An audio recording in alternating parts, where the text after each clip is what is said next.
This is CBC Here and Now.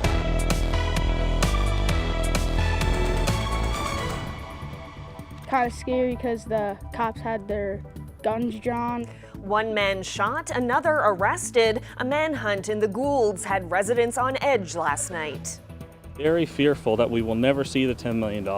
We need a corporate guarantee in our hand, in my opinion. A deal to sell the Stephenville airport could be a step closer to reality, but one councillor says more guarantees are needed. Welcome to Here and Now. A frantic manhunt Sunday night caused serious concern in a St. John's neighborhood as police pleaded for people to stay indoors. A violent incident involving a firearm has left a young man with serious injuries and another facing a string of charges. As Terry Roberts reports, the man arrested by police was released on bail just weeks ago. Police say it started here around 8 o'clock Sunday evening. A fight in the area of Howlett's Memorial Drive and Pipeline Road in the Goulds. When officers arrived, they discovered a badly injured 21-year-old man. A targeted attack, say police, with injuries they say are consistent with an assault and a gunshot wound. It led to an intense search for those involved. Officers with weapons drawn combed streets and farmers' fields around the Goulds. Public warnings were issued over social media, cautioning area residents to stay inside their homes. These two boys witnessed some dramatic scenes as they were eating outside Peter's Pizza. 3 cops, they were going up to the dumpster with their guns and yelling. They thought he was in the dumpster, but he wasn't. He escaped. We let the police know that what we seen, and then he hopped in the dumpster over by the corner store. He got in the dumpster, and then the police had their guns drawn, but he escaped. This man, 20-year-old Brandon Chafe, was taken into custody. He appeared in court this morning, facing multiple firearms offenses, along with aggravated assault. The 2-hour manhunt for Brandon Chafe ended here last night just after 10 o'clock. Now behind me, this is Forest Pond, just off Petty Harbor Road. Now neighbors I spoke to here this afternoon told me that Chafe entered the pond over here, trying to escape from police officers and their dogs. They say that Chafe was saying at the time, screaming out that he was naked and that he didn't want to come out of the pond. He swam over here to the other side of the pond, screaming out at times that he was only carrying a paintball gun at the time when all this unfolded earlier in the evening. And this is where he was taken into custody, right over here, with neighbors watching it all unfold. Police say they were able to effectively track Chafe because of help from local residents. A heavy police presence continued today, a crime scene stretching over several kilometers, with area residents still shaken by what unfolded. The Goulds used to be a quiet place, till recently. There was a shooting 2 weeks ago down here. There was the shooting last night. We think it was a shooting. And there was an accident last night that unfortunately the individual passed away. So he's getting nervous to be here. This isn't Chafe's first run-in with the law. In late May, he was arrested for his connection to a string of shootings and violent attacks in St. John's. Chafe was released on bail on May 31st. Police officers could be seen canvassing the area on Monday and are asking witnesses or those with any videos to contact investigators. A white sedan or Jeep is believed to have left the crime scene. Police say they believe more people were involved in the shooting. Chafe was held in custody following his court appearance and is due back before a judge early next month. Terry Roberts, CBC News, St. John's. Well, an 18-year-old is dead after a vehicle crash. The Royal Newfoundland Constabulary says it happened just after midnight on Petty Harbor Road. Police say they were called to a single vehicle crash, and when they arrived, the RNC found the male driver seriously injured. He was taken to hospital but died from his injuries. Police are still investigating. Well, a deal to sell the Stephenville airport could move closer to becoming a reality this week. The Airport Corporation Board is scheduled to meet, and Carl Diamond of the Diamond Group of Companies is expected to be in town. Diamond has committed to building a fire hall as part of any deal to acquire the airport, but a Stephenville councillor is raising concerns about whether the town is doing enough to hold him to that commitment. Troy Turner reports. Stephenville councillor Lenny Tiller says a letter outlining plans for a new fire hall doesn't go far enough in protecting the town if something goes wrong. It was the sale of the airport plus the $10 million for the fire hall. If the sale of the airport happens first and all we have is a letter of intent, and I am very fearful that we will never see the $10 million. Tiller voted against a motion to sign the letter of intent last week. We should have is a guarantee, whether it's a corporate guarantee or whatnot, that we have the corporate guarantee certificate in our hands. It's binding, it's bondable. If something happens and the airport sale falls apart, well then we just say, okay, we'll be men about it and we'll cancel it. But until that point, we need a corporate guarantee in our hand, in my opinion. In January, Diamond stressed the importance of the project. We want the people of Stephenville surrounding area to have a good fire hall, so we're not going to be nickel and diming anyone over that $10 million purchase price for the airport. So that is with us a corporate guarantee to give the town that money once they're ready. In his letter to council, Diamond said his company will release funds on an invoice basis after the contracts for the work have been awarded. Well, to build a fire hall, it could take us 3 years. So you wouldn't actually tie up $10 million for 3 years. Rose said it made sense for council to sign the letter of intent as proposed by Diamond. But a corporate guarantee from an entity that has the ability to acquire the Stephenville International Airport holds a lot of weight. Rose said the public vote on the fire hall letter was done at the request of the Airport Corporation Board as part of the due diligence process. Troy Turner, CBC News, Stephenville.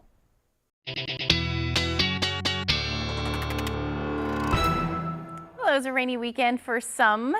We saw the heaviest rain on the south coast of the island. Bay d'Espoir took the top spot at 79.2 millimeters of rain. Burgeo not far off that. And then as you headed a little bit further west, your rainfall was a lot less than that, about 41 millimeters of rain. Still pretty significant though, since we haven't really seen a whole lot of it.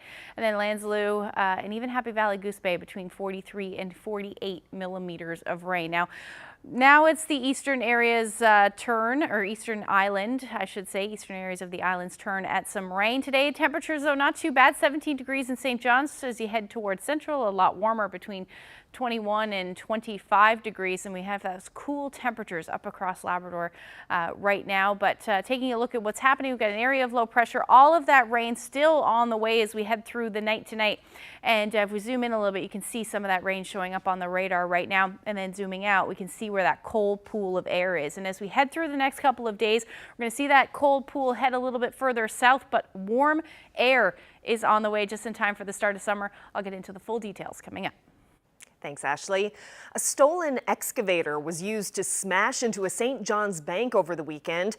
The heavy equipment was also used to remove and crush an ATM. The Royal Newfoundland Constabulary says they were called to the Galway Scotiabank at around 2:30 Sunday morning. Commercial fire and burglary alarms alerted the police. The RNC say they found heavy damage to the bank's outer wall. They believe it was caused by the excavator driven from a construction site across the street. The RNC's Forensic Services and Criminal Investigation Division are investigating. Well, Canadian companies won't be able to import or make many single-use plastic items for use in this country by the end of the year. Bags, straws, cutlery, and stir sticks are all on the banned list, as well as styrofoam takeout containers. But people will be able to use flexible plastic straws if necessary for medical or accessibility reasons. Environment Minister Stephen Guilbeault announced the ban today. Our strategy is varied, and it tackles different elements. It is about reducing the amount of plastic we produce and keeping those plastics in the economy. It is about banning certain plastics. The Canadian Environmental Protection Act has listed plastics as toxic since last year. A consortium of plastics producers is suing the government over that designation. The case is expected to be heard later this year. Plastic waste has been a growing problem worldwide, with just 10% or less of most manufactured plastics being recycled.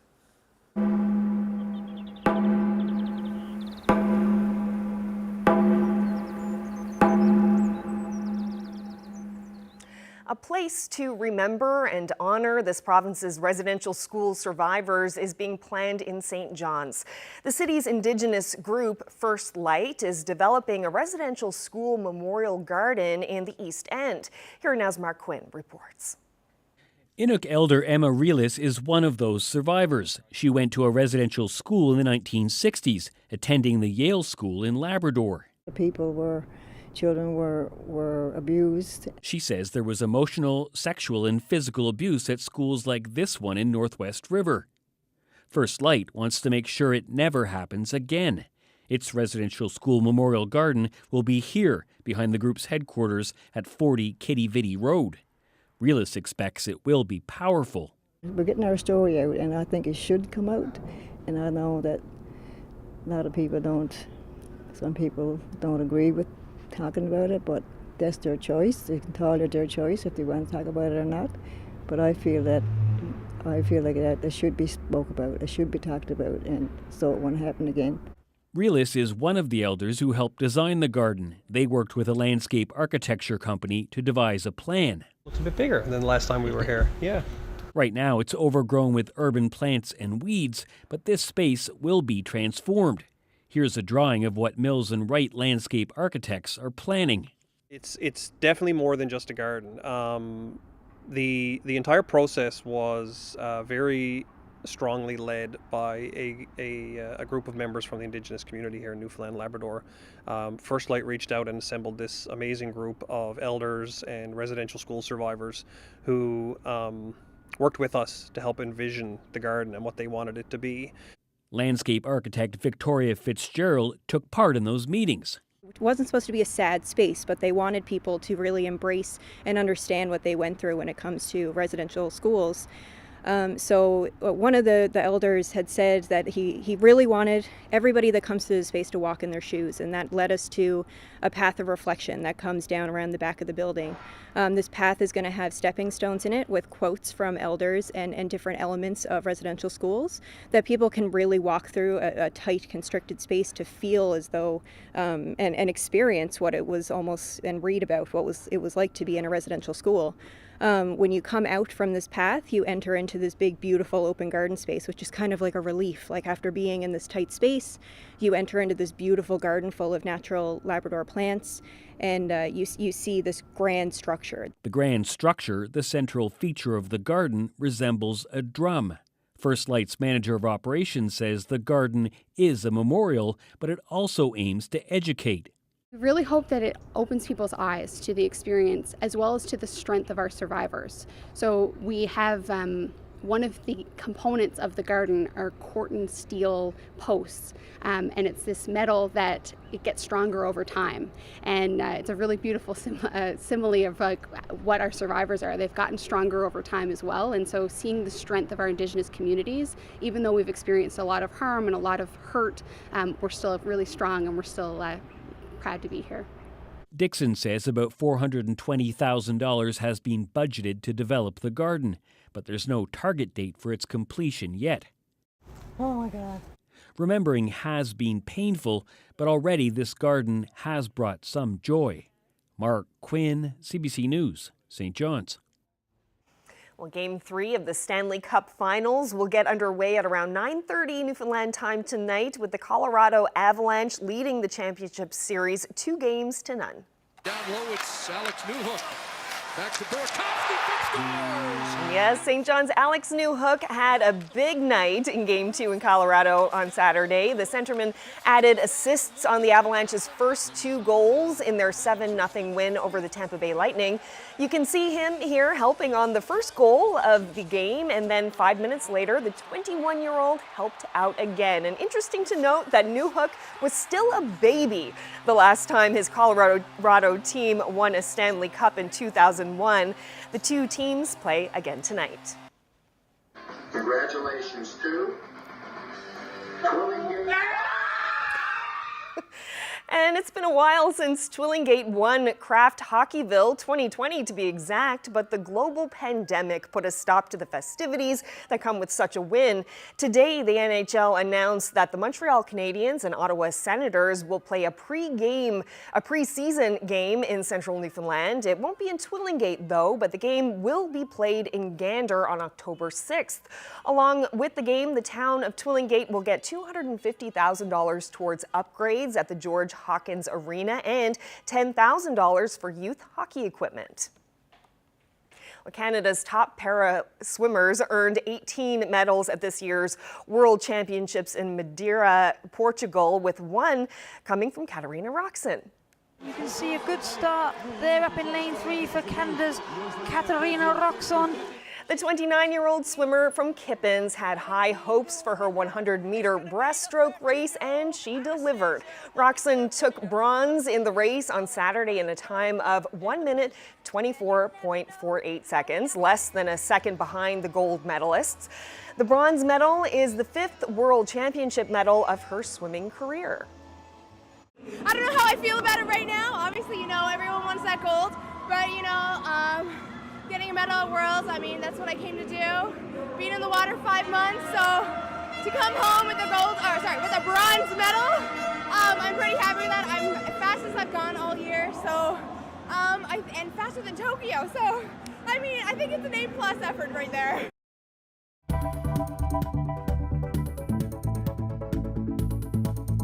Well, summer officially arrives early tomorrow morning. There's lots of summer heat in the forecast as well. I'll get into the details coming up.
Well, for those who love to get out on the water to catch a feed of fish, the Recreational Cod Fishery will be open for 39 days this summer and fall.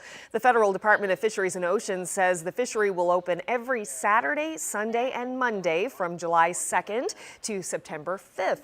The fishery will reopen again on September 24th and be open until October 2nd. The daily limit is 5 fish per day, up to a maximum boat limit of 15 when 3 or more people are fishing.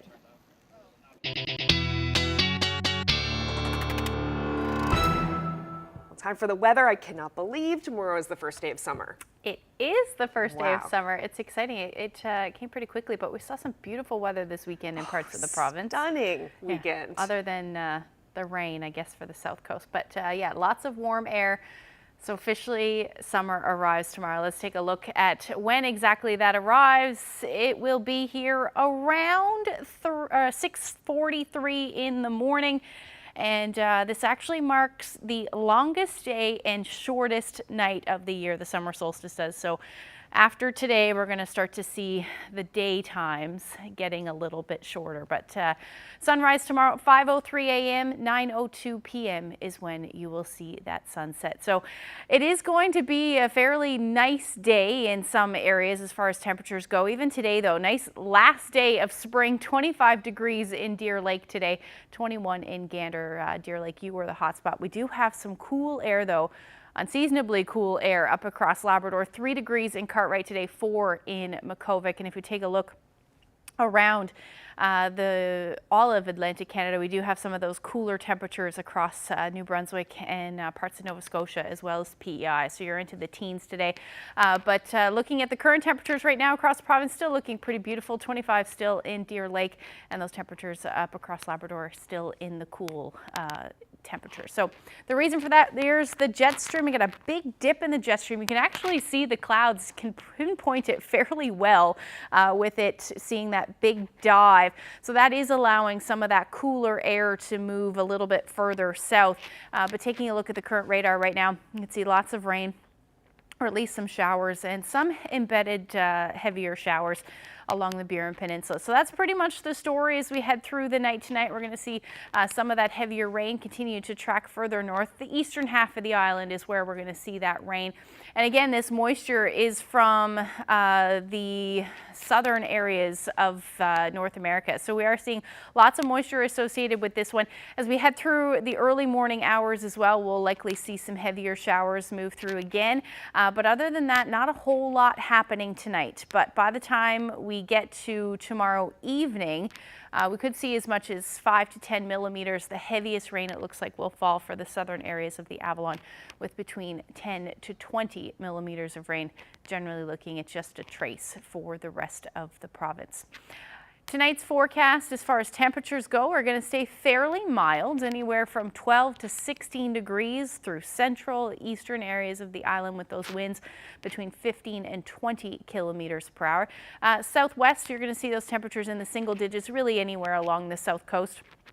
Same thing for the northern peninsula, and then all of Labrador sitting somewhere between 1 and 3 degrees, again, with that chance of a few showers in the mix. So taking a look at the future tracker through the day tomorrow, we should see the heavy rain taper to showers by the time we get to early afternoon, and even some breaks in the cloud cover for the west coast. Same thing for southern areas of the island, and then a few showers will still be the story for southeastern portions of Labrador. Now in the afternoon, don't be surprised to see a few more showers lingering, but likely going to see a few periods of sun in the mix as well.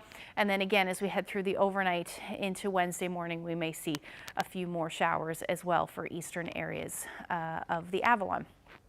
As far as tomorrow's temperatures go, we should reach the 20-degree mark again tomorrow in St. John's, with those winds out of the south around 20 kilometers per hour as we head towards Clarenville, about 18, Bonavista around 14 degrees, and then Marystown you may see a few peaks of sun through the day, and again your temperature will hover around 18 degrees. Somewhere between 18 and 21 as we head towards central, a little cooler along the south coast, have you around 12 degrees tomorrow, and then into the 20s for the west coast as well. Your winds again out of the south between 15 and 20 kilometers per hour. Now, the northern peninsula, unfortunately, that colder air sinking a little bit further south for you, so single-digit highs tomorrow. Around 6 degrees for St. Anthony, Lanzaloo, Mary's Harbor. You look like you'll barely reach the double digits at about 10 degrees. But weather dramatically improving for those of you across the Big Land after dealing with those single-digit temperatures through the weekend. So we're about 18 degrees for Lab City tomorrow, 16 in Churchill Falls, and Happy Valley Goose Bay will hover around the 14-degree mark. And again, periods of sun and cloud through the day. Now, the temperatures are going to get warmer in some cases, even some muggy weather returning as we get through the week. I'll have the full forecast, your long-range forecast, coming up.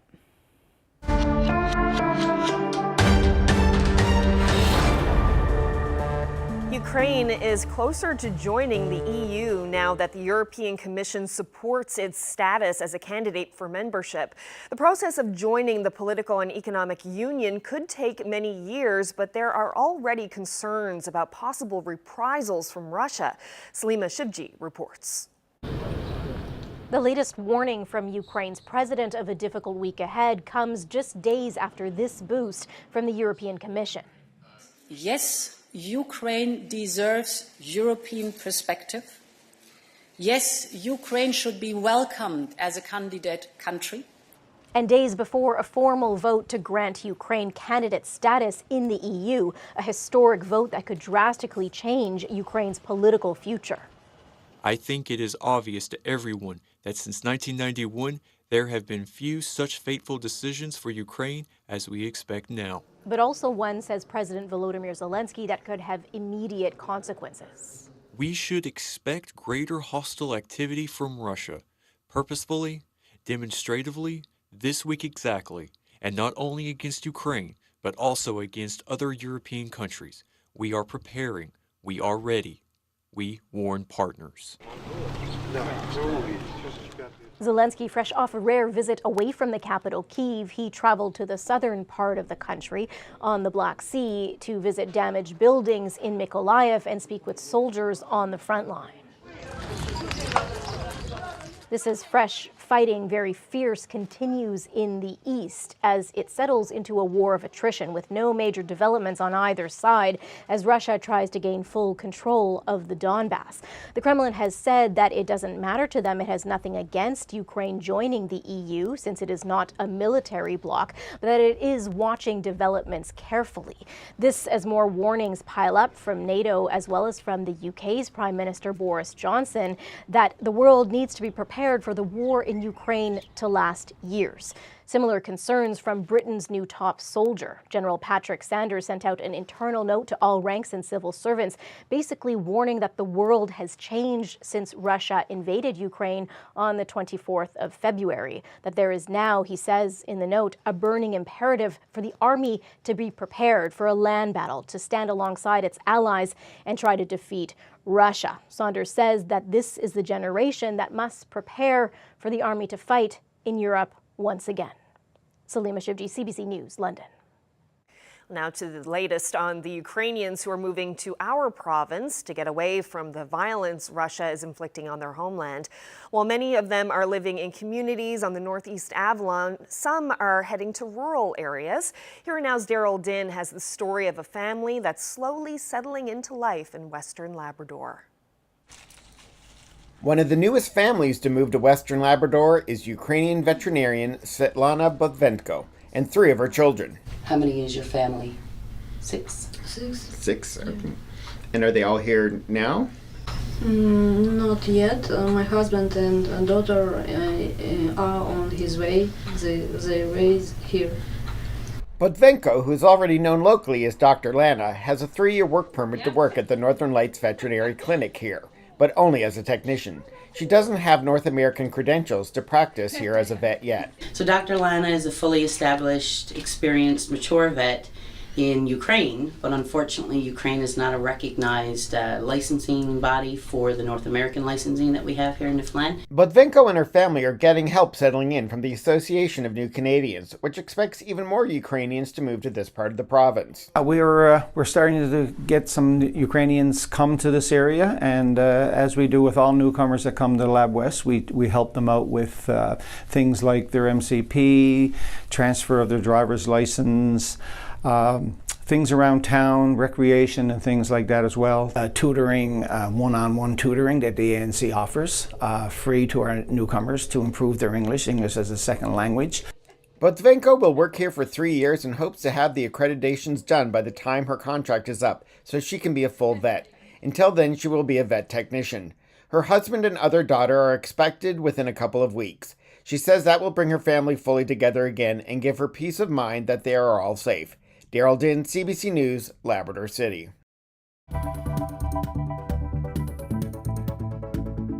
We can provide free reading and literacy and numeracy support, and empowerment services and assistive technology support. The province's Learning Disabilities Association has an important fundraiser tomorrow night. Next, Chrissy Holmes speaks with the organization on how that money will be used. And tomorrow morning on CBC Radio's Newfoundland Morning, an addictions recovery organization will talk about an increase in gambling ads in this province. And in Labrador, students at the school in Nain have been building a kayak. You'll want to check out on Labrador Morning, and you can see it tomorrow evening right here on Here and Now as we mark National Indigenous Peoples Day. And speaking of that day, next we'll hear from organizers about events planned for tomorrow in St. John's.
19,000 fishermen and fish plant workers are out of work. The entire area is off limits to cod fishing to ensure that the northern cod survives as a species. The proposed compensation is hardly more than welfare. After the cod moratorium, there was a heaviness around the community and a lot of people left.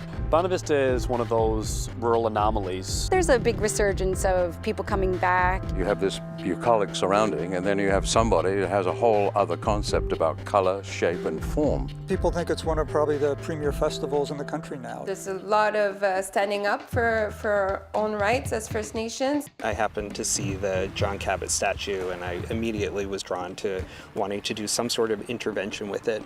Some were not overly comfortable with the idea of covering the statue. I profoundly believe the contemporary art can contribute to finding pathways forward.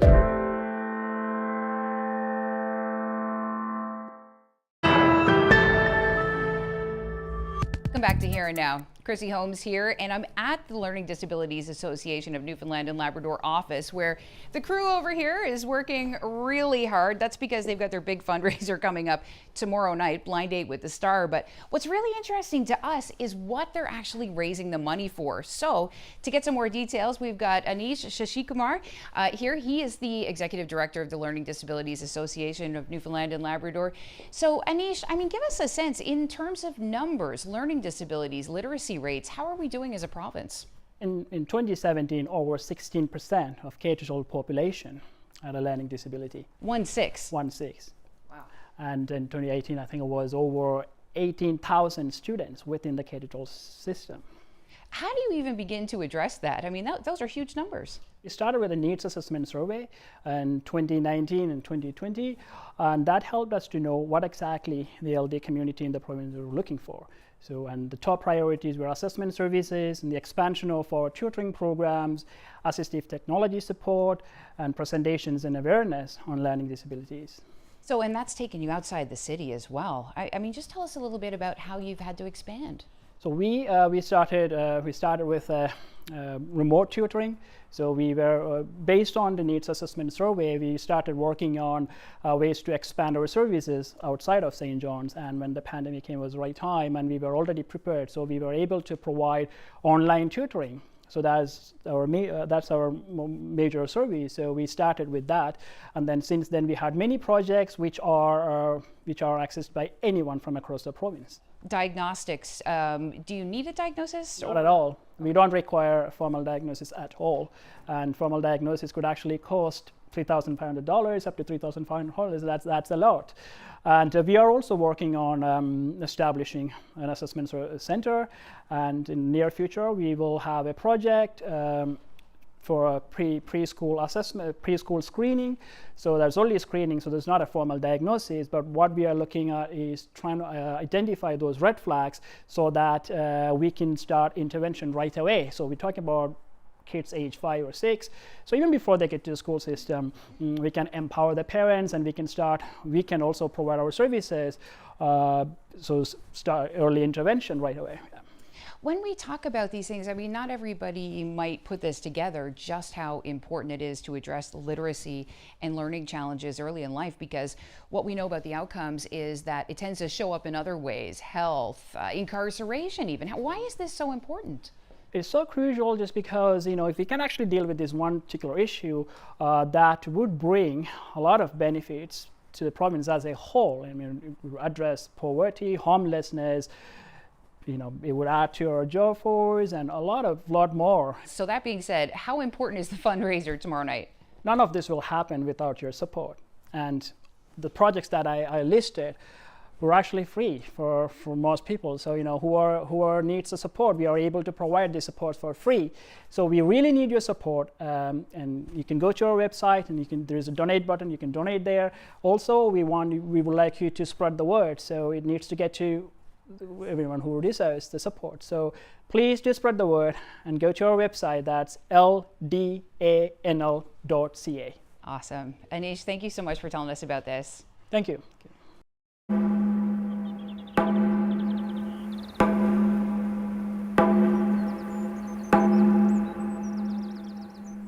National Indigenous Peoples Day is a day of pride and celebration for Indigenous folks right across Canada. Did you know that St. John's has the fastest growing population of urban Indigenous people in the country? It's going to help make tomorrow's celebrations very exciting, a celebration that everyone in this city and beyond is welcome to attend. To chat about that, I'm joined by Sharon Harvey, who is the Arts and Culture Coordinator with First Light. Sharon, thank you so much for chatting with me today. Oh, thank you. It's an honor to be here representing First Light.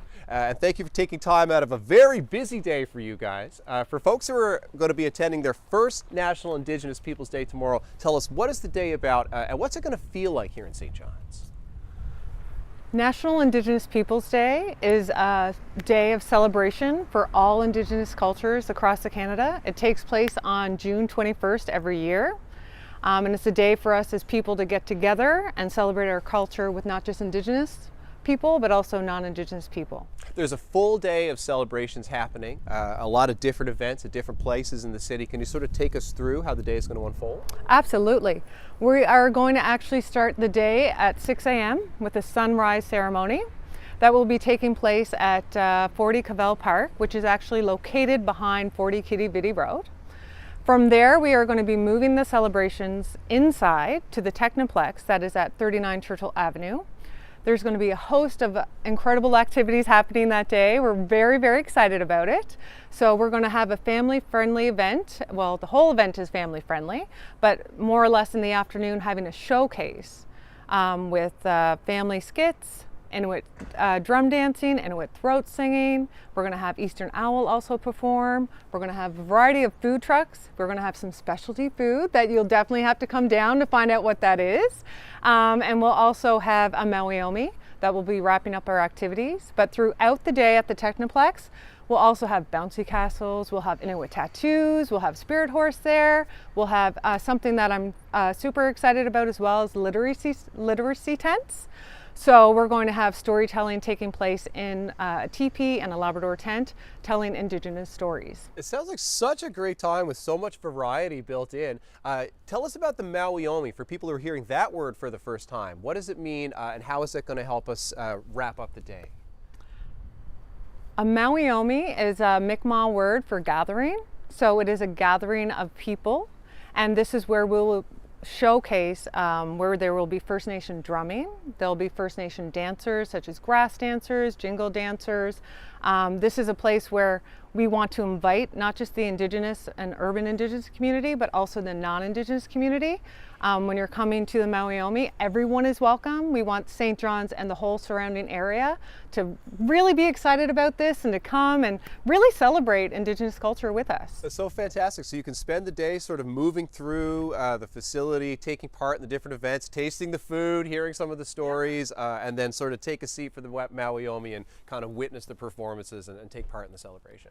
Absolutely. This is where we want First Light's mission is to service the Indigenous and non-Indigenous community alike.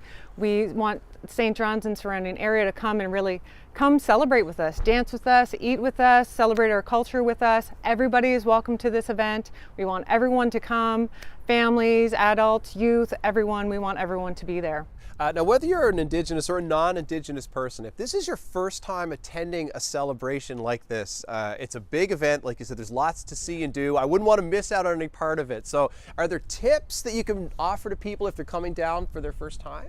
Yeah, I guess the biggest tip would be, I think most people would think, is this for Indigenous people only? And it's for everyone. So everybody is welcome. And even in the Maui part, when everyone is dancing, there will be arena director really letting people know what's happening. And there's going to be places where everybody can come in and dance. And it doesn't matter which background you come from. Everyone is welcome to dance in those times for sure. So you don't need to feel out of place. You Absolutely. Don't need to feel like if this is your first time being here that you should be intimidated or this is a space that you can't fully join in and participate. This is a celebratory event. This is where we want to celebrate our culture. This is where we want to share our culture. This is where we want to especially welcome people in and say, you know, share this with us. This is where we want to make that bridge with St. John's and surrounding area. Well, First Light has put so much into the organizing of this event. I know you have so much left to do today, but just before I let you get back to it, what are you most looking forward to tomorrow?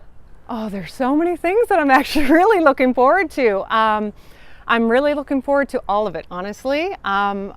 I was saying to some coworkers today, my children are really excited to attend. This is the first time we're going to be in person for the first time in 3 years, and we're all really super excited about that. I think that is probably what I'm most excited about, that we get together in person this year. It would mean so much to everyone to be able to be back together and celebrating these moments together. So thank you so much for everything you've put into making this happen, and best of luck at the event tomorrow. Thank you very much, Zach. I really appreciate that. Really hope that you can be there with us as well.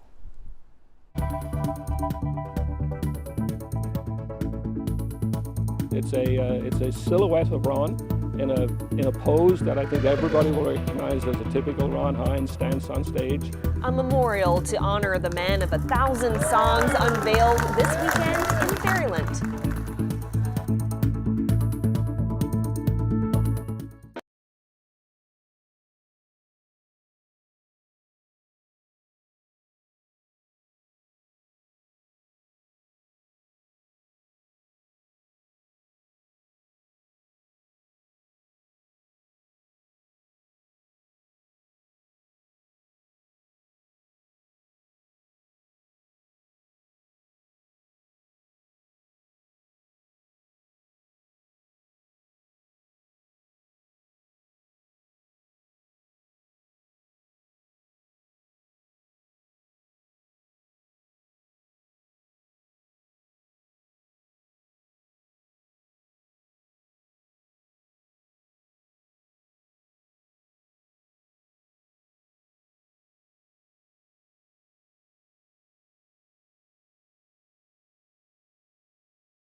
Well, it's been 7 years since the death of legendary Newfoundland singer-songwriter Ron Hines, but his legacy lives on. And to honor that, Hines' hometown of Fairyland on Newfoundland's southern shore has created a memorial. It was unveiled in a ceremony on Saturday that attracted about 150 people who wanted to remember Ron. I'm feeling so tired, I'm not all that strong.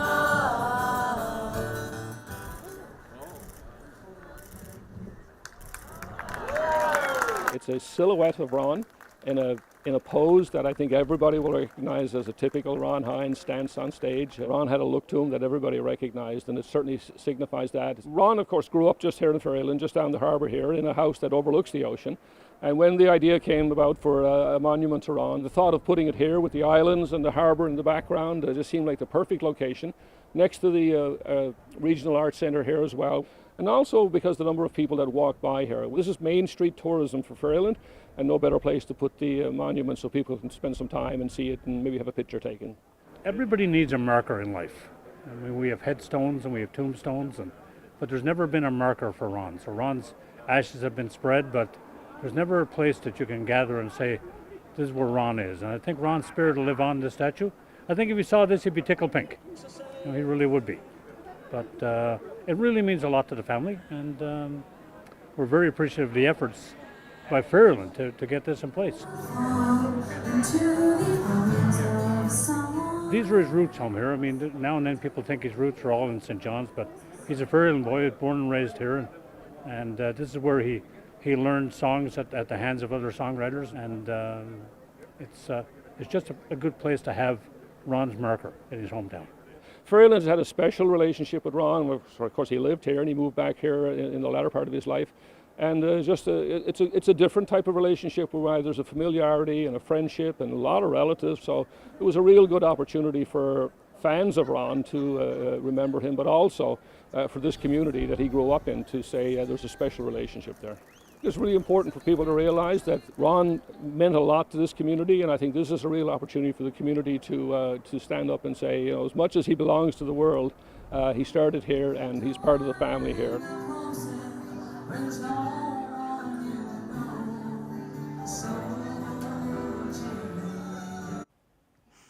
Well, after a 2-year hiatus, the NL Pet Expo was back this past weekend in St. John's. The annual event is organized by Beagle Paws Rescue, a group that rescues and rehomes beagles across Canada. The expo features many vendors and exhibitors in the pet sector and was a success for both two-legged and four-legged visitors. This is an annual event that is organized by Beagle Paws. It's the NL Pet Expo. The last 2 years we weren't able to hold it because of COVID, and we're just really happy to be back again and doing this year at the RE/MAX Center. And we have a weekend full of great exhibitors and events. It's a really family-oriented event. You can bring your pets. There's something for everyone here, really. We have Stable Life, which is a therapy horse program. We have the greyhounds, there's the cat rescue. There's a lot of vendors that make homemade pet treats and homemade clothes and accessories. It's really a unique show. A lot of the stuff is locally made that is here on display. Saturday we had a fabulous day. The arena was really full and a lot of good feedback from the visitors and exhibitors. So we're very pleased with how the weekend's been going so far. This is one of our largest fundraisers for our rescue. Unfortunately, the past 2 years we weren't able to do it, and so that made it hard for our fundraising and the funds that we rely on to run the rescue throughout the year. We do have a thrift store as well, and then of course that got shut down. That was a big, we relied on that a lot for our funds as well, and then volunteers, getting them back. At the shelter we could only have one person at a time, and volunteers were hesitant too about coming back and being close to other people. So we're, for that reason, one of the reasons we're really happy to be back and being able to do this again.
Well, the first day of summer tomorrow is going to be a bit wet for the eastern areas of the island, but as we head through the overnight and into Wednesday morning, big ridge of high pressure is going to dominate, so we should actually see some clearing skies as we get into the morning hours. Now up across Labrador, there is a chance we'll see some showers roll through the west and then heading towards central Labrador as we head into the evening hours on Wednesday, but temperatures are starting to climb back up into the 20s for a good chunk of the island, even starting to see some of that warmer air, relatively speaking, moving in for the northern peninsula as well after a fairly cool start to summer. For you. Now, as far as southern areas of the island go, you're looking at about 15 degrees in Port aux Basques. That's the story right along the south coast, and St. John should sit around 18 degrees. Again, the chance of some showers, but in the morning hours, that should end into the afternoon with lots of sunshine. Now, up across the Big Land, your temperatures will sit in the teens. There's that chance of showers I was talking about, but we are going to see the temperatures really start to warm up as we head into Thursday. So ridge of high pressure again dominating, but we may see a few showers in the morning hours for the eastern half of the island, and then most of Labrador will be seeing the chance of showers through the day. Central and the west coast of the island look like an absolutely beautiful day on Thursday, even feeling fairly muggy through the day as well. This is a stretch of some mild air, but also some warm, humid air as we get into that southerly flow. So we're talking about 25, 26 degrees, feeling more like 30, maybe even 31 or 32 in those areas. St. John should sit around 24 degrees for your Thursday. Beautiful, a little cooler on the south coast. Again, you're in that onshore flow. And then Labrador starting to see those temperatures much warmer again, 22 degrees in Happy Valley, Goose Bay. And finally, St. Anthony, you're going to be feeling more, or those temperatures will be into the 20s as well. Taking a look at the long range forecast, pretty nice stretch of weather, I'd say, with overnight lows into the teens. This is what it's looking like now. Can't rule out the chance of some showers in the overnight hours, but as of now, looking like a pretty beautiful stretch of weather. Same thing for central Newfoundland. Again, seeing some muggy conditions, but high 20s. Western Newfoundland, you're looking at a little bit unsettled as we get towards the weekend, though, with a chance of showers, but your temperature's still in the mid-20s. Now, for eastern Labrador, temperatures warming up quite nicely to start off the weekend. Same thing for western Labrador. Some showers on Friday, but Saturday at this point looks beautiful. Had to share this photo with you, mainly for Carolyn, but nice. loved it. Be enjoying the flowers. This is actually in Lab City, or Labrador anyway. Angus shared that great shot with us. Thank you for that. And if you have any weather photos you'd like to share with us, send them to my Facebook page, facebook.com/AshleyCBC, Twitter, or email it to nlphotos@cbc.ca. Oh, that's a beautiful shot. I wonder what kind of flowers they are. They look kind of like the blossoms on my cherry tree. They do look like the stem and then the flower. They're beautiful. Yeah, gorgeous. Love it. I'm hoping I'll get some cherries this year. You did last year, right? I got some, but the birds got at them before I could eat them. And the tree is too big to put a net over it. Yeah. So yeah, I'm hoping I might get a couple of cherries this year. This year? Fingers crossed. Pay attention to it, yeah. Well, that's it for us tonight. Thank you so much for joining us, everyone. Have a great evening. Good night.